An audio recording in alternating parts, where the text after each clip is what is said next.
What's up, guys? This is part 2 of my video blog. Part 1 was about my past. Part 3 will be about my future, which makes this, obviously, about my present. Starting off, I have a quote for you, and that is, "The present time has one advantage over all others, and that is that it's ours." That's from Charles Colton.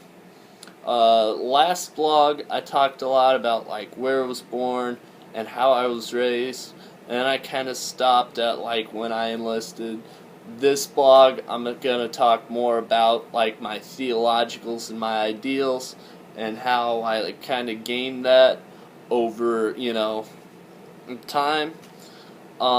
First off, I want to talk about how I hate being judged or labeled. Sometimes it seemed like, don't get me wrong here, I love being a soldier, and I'm really glad I enlisted and all that, but I'm also a member of the National Honor Society in 3 AP classes. I've lettered in 2 sports multiple times, and I have college credit in art. So I hate when it gets brought up, no matter what I'm doing. Yeah, well, what if this happened, soldiering and whatnot? Because that's unfair and that's biased.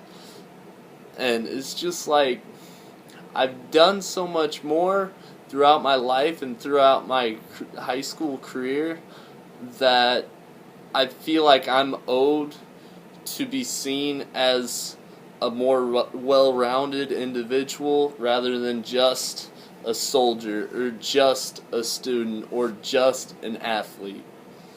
And that just kind of, it hits me weird. It hits me wrong. I also like to talk about religion. First off, I want to say that I'm a confirmed Catholic, but it's really hard, junior high was a really hard time for me. Not junior high, more like sophomore, freshman year was a really hard time for me with religion. Because that was right around the time I was going through confirmation. I was trying to deal with all the, getting my head around it. And, I don't know, I come to this conclusion. Our government recognizes 4,200 religions. Given that each one has an equal opportunity to be right, that gives you a .023 chance of picking the right one. Now, at the same time, 2/3 of the world is Christian.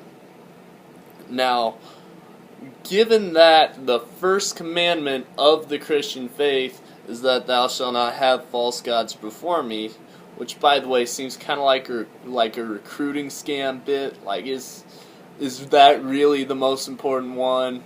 There's the whole murdering thing and the whole banging someone who's not your wife thing, but you're gonna stick with don't pick anyone else, really?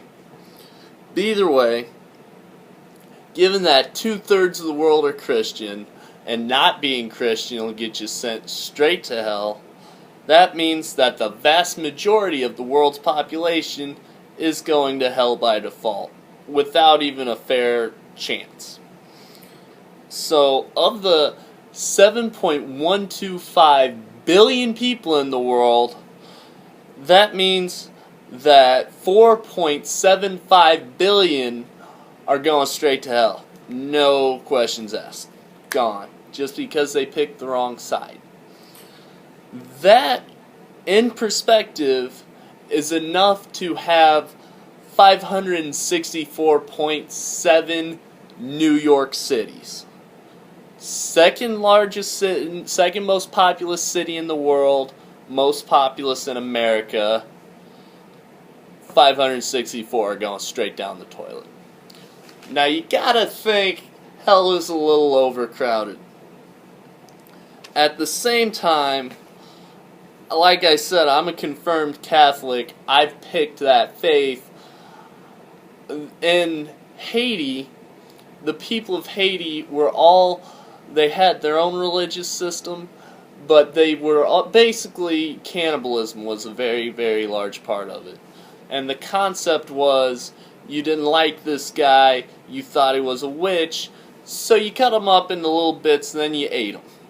And then you took his energy and his life force, and now you own his soul. And I'm not super sure on my religion, and they were really, really dialed in on theirs. Like, they defend it all the way to the bank. Which makes me kind of worry about my 0.023% chance of being right. So that's kind of where I'm.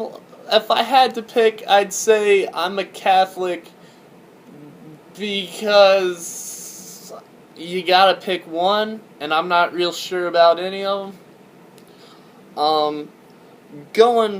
Shifting gears to what's actually happened, not just my thinking.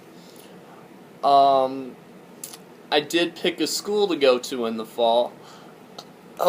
I will be attending the University of Iowa.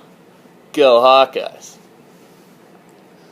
To go along with that, track starting, I went to a state in speech, and I got a date Sunday. So that's kind of where I'm at with my present. With my future, which I'll pick up, I will come up with my plans for a career, where I see myself in 20 years, and just generally how I'm feeling about it. So I guess we'll see you next time.